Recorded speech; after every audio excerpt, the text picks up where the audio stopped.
মাত্র 15 রানের মধ্যেই আউট হতে পারতেন সঞ্জু স্যামসন, কিন্তু সেই সুযোগ লুফে নিতে পারেনি ইংল্যান্ড। ইংল্যান্ডের খোদ অধিনায়ক ক্যাচটা ফেলে দিয়েছেন।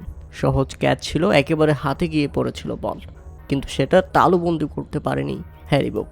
তাই তো ইনিংসের তৃতীয় ওভারেই 15 রানের মধ্যে বেঁচে যান সঞ্জু স্যামসন।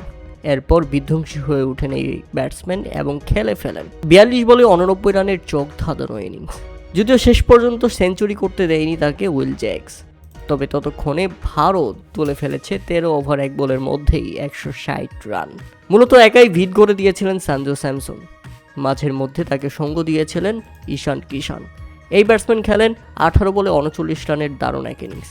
তবে সঞ্জু স্যামসন যা করেছেন সেটা ইংল্যান্ডের ম্যাচ হারার অন্যতম কারণ হয়ে দাঁড়াবে, এবং হ্যারি ব্রুক যা করেছেন সেটা ইংল্যান্ডকে ব্যাপকভাবে কাটাতে পারে সেমিফাইনালের মতো গুরুত্বপূর্ণ ম্যাচে। 212 স্ট্রাইক রেটে 7 ছক্কা এবং 8টি চারে 42 বলে 89 রান করেন সঞ্জু স্যামসন। ক্যাচ মিস হওয়ার পর থেকেই তিনি যে বিধ্বংসী হওয়া শুরু করেছিলেন তাকে আর থামাতে পারেনি ইংল্যান্ডের বোলাররা।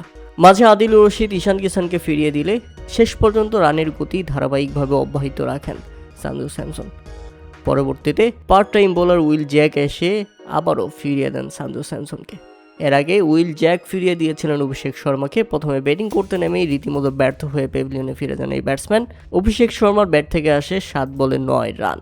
প্রিয় দর্শক, এই একটা ক্যাচ মিচের মাসুল শেষ পর্যন্ত ইংল্যান্ডকে দিতে হতে পারে কিনা, এই ব্যাপারে আপনাদের মতামত অবশ্যই আমাদের কমেন্ট করে জানাবেন।